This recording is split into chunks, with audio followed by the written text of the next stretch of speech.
Hello les amis, tant que je suis dans ce joli cadre après mon moment phyto, j'ai envie de vous faire un petit partage d'expérience là tout de suite ces derniers jours concernant l'utilité et l'efficacité de l'EFT.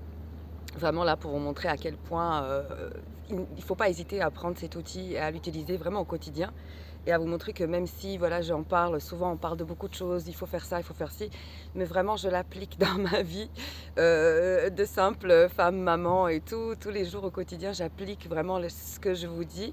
Donc une de mes aventures perso avec le dentiste, j'ai voilà des petits soucis, il faut aller souvent, il faut voilà faire des choses et là c'était assez brutal comme expérience, mais peu importe. Donc je suis sortie de là assez secouée. J'ai eu très très mal, donc il y a cette douleur un petit peu qui est coincée dans le corps, il y a la position donc avec le cou coincé comme ça à avoir la douleur. À un moment donné j'étais avec ma main comme ça, bon bref, vraiment un moment de stress assez sympa. Et donc derrière, voilà, on peut voir monter les émotions, donc des pleurs. Donc j'ai pleuré pas mal ce jour-là parce que c'était quand même très dur à encaisser. Puis donc au bout d'un moment, j'avais du mal à en parler, à vraiment expliquer tout parce que ça me renvoyait tout de suite l'image de ce que j'ai vécu. Je revivais le truc. Donc c'est vraiment ça. Notre pensée, quand on parle à quelqu'un de ça par exemple, nous fait revivre l'émotion qu'on a vécue un peu plus tôt, alors qu'elle est partie.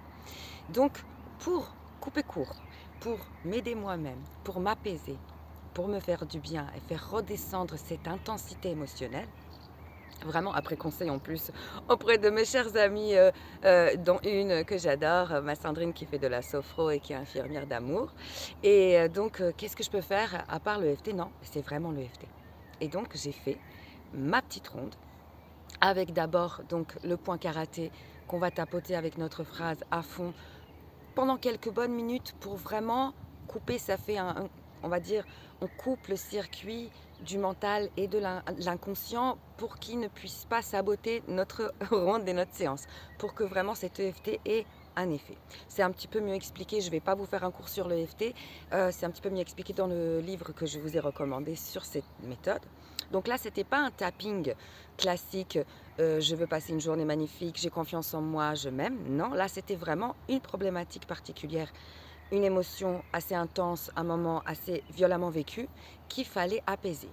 Et donc là, j'ai fait une petite phrase, je vais vous la partager. Donc même si j'ai eu mal et même si j'ai eu peur chez le dentiste, je m'aime et je m'accepte complètement. Donc voilà. Et ça, donc d'abord sur le point karaté, puis ensuite la ronde. Donc la dernière fois, je me suis un petit peu trompée, je suis désolée. C'est bien donc le chakra coronal, la tête, pardon, le front, la tempe, sous l'œil, sous le nez, sous le menton, sous la clavicule, juste là. C'est là où je m'étais trompée, j'étais trop bas. Et sous le bras ici.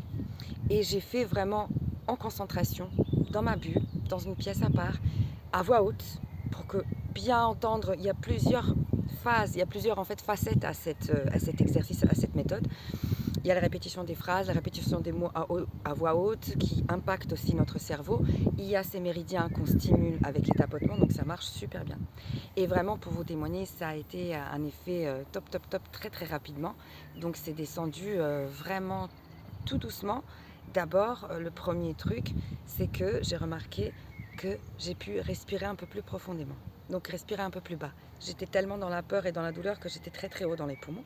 Donc c'est redescendu. Et en plus, le fait de pouvoir arrêter de pleurer. Donc c'est pas que je me suis arrêtée de pleurer moi-même, je me suis obligée à arrêter parce que moi je laisse couler. Hein. Ça y est, maintenant j'ai appris, quand il faut que ça coule et c'est très bien. Je vide mon stress comme ça. Donc c'est juste que c'était redescendu, l'intensité était redescendue, donc je n'avais plus besoin de pleurer. Et je pouvais en parler, je pouvais expliquer ce qui s'est passé, ce qui m'est arrivé plus en détail, euh, sans revenir à cette émotion difficile. Et donc le lendemain, j'ai recommencé pour bien confirmer cette descente de cette émotion, pour pas que ça revienne, parce que notre cerveau, voilà, il est tenace sur certaines choses, il nous protège beaucoup, donc il a tendance à répéter les choses comme ça. Le petit soleil qui sort. Donc c'est vrai que j'ai répété plusieurs fois des rondes de 5-6 minutes, bien concentrées, bien avec l'intention de faire descendre cette émotion, et ça marche divinement bien. Donc vraiment pour vous permettre de traverser certaines choses qu'on vit, qu'on n'a pas choisi de vivre. La vie, c'est cool, comme la rivière derrière moi. Elle nous amène des choses parfois désagréables, parfois agréables.